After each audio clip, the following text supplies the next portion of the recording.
Vonis mati yang diberikan majelis hakim kepada terdakwa pembunuhan berencana Brigadir Nofriansyah Yosua Huta Barat, Ferdy Sambo, kini menimbulkan pro kontra. Di satu sisi ada yang bersyukur Sambo dihukum mati, di sisi lain vonis mati Sambo dinilai bisa diganti dengan berlakunya KUHP baru nanti.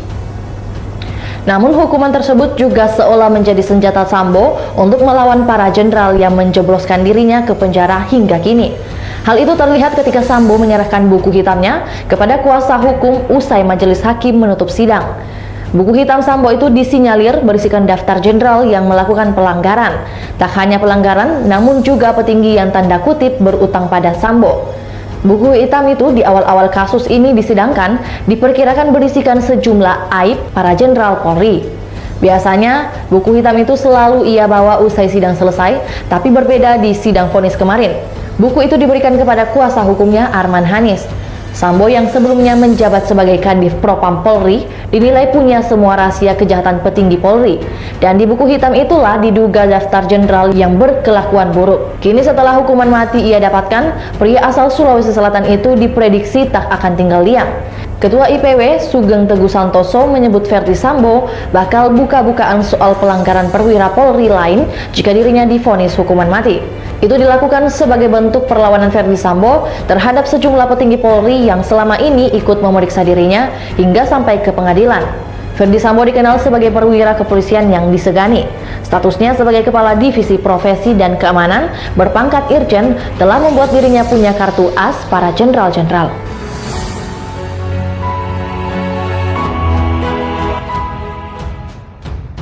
Minta Sambo untuk tidak dihukum mati, ya ingat ya, tidak dihukum mati ya. Itu adalah justru adalah kelompok-kelompok yang menginginkan supaya Sambo tidak mengeras perlawanannya. Kalau Sambo dituntut mati, ya, Sambo akan mengeras perlawanannya. Indikasinya ada dua, ya. Ketika LHP Sambo tanggal 5 April 2022 dibuka, ya, terbuka, Sambo dan Hendra Kurniawan mengkonfirmasi itu benar. Tapi kemudian setelahnya dia menyatakan saya tidak berwenang lagi. Artinya ada deal yang tercapai di sana. Deal yang tercapai dalam sidang ini. Oke. Yang kedua, indikasi ketika Sambo menyatakan bahwa selama karirnya Hendra Kurniawan sebagai Paminal 126 OTT polisi, ya. Ini tidak terbuka kepada publik. Kalau Sambo dihukum mati, bukan hanya dua ini yang akan dia buka. Mengerasnya perlawanan Sambo, dia tidak rela dirinya dihukum mati. Oleh karena itu, lobby yang dilakukan ini, ya, mungkin lobby bukan hanya sekedar Sambo, tapi kelompok lain yang tidak ingin gaduh.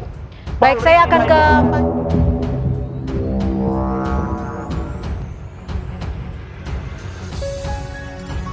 Terdakwa Ferdy Sambo nampak menyerahkan buku hitam yang biasa ia pegang kepada ketua tim kuasa hukumnya Arman Hanis. Momen itu tertangkap usai Sambo menerima putusan vonis hakim pada Senin 13 Februari 2023. Usai Hakim Wahyu Iman Santoso selesai membacakan putusan dan meninggalkan ruangan, Ferdy Sambo langsung berdiri dan menghampiri tim kuasa hukumnya. Pada saat itulah Sambo menyerahkan buku yang biasa ia pegang kepada Arman Hanis. Penampakan buku hitam itu sejak awal telah mencuri perhatian publik ketika Sambo masih menjalani sidang KKEP. Arman Hanis menyebutkan buku hitam itu berisi catatan pribadi kegiatan Sambo saat dirinya masih berpangkat kombes.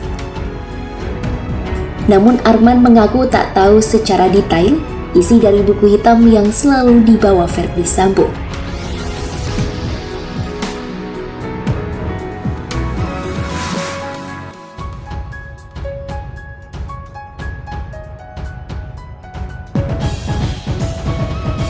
Ferdy Sambo juga disebut siap membuka isi buku itu kepada publik apabila terdapat informasi penting yang diperlukan untuk memperbaiki keadaan Polri. Hal itu disampaikan oleh pengacara Ferdy Sambo, Rasamala Aritona.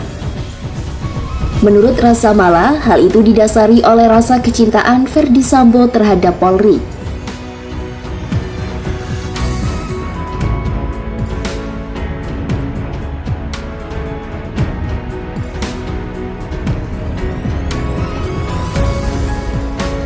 Di lain pihak, pengacara keluarga Brigadir J. Kamarudin Simanjuntak sempat mengatakan buku hitam tersebut merupakan sebuah sinyal. Kamarudin beranggapan terdapat ancaman bagi pihak-pihak yang kejahatannya diketahui oleh Verdi Sambo.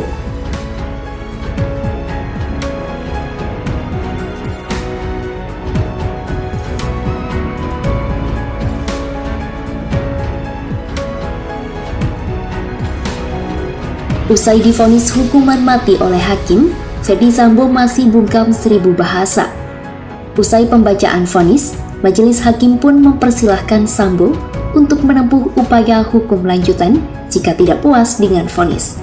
Vonis itu didasari oleh penilaian hakim yang terbukti dan meyakinkan bersalah melakukan pembunuhan berencana. Vonis hakim yang diberikan kepada Verdi Sambo ternyata lebih berat dibandingkan tuntutan yang diberikan oleh JPU. Sebelumnya, jaksa penuntut umum menuntut Sambo penjara seumur hidup. Terdapat 4 terdakwa lain yang turut terlibat dalam kasus ini, yakni Putri Chandrawati, Kuat Ma'ruf, Ricky Rizal, dan Richard Eliezer.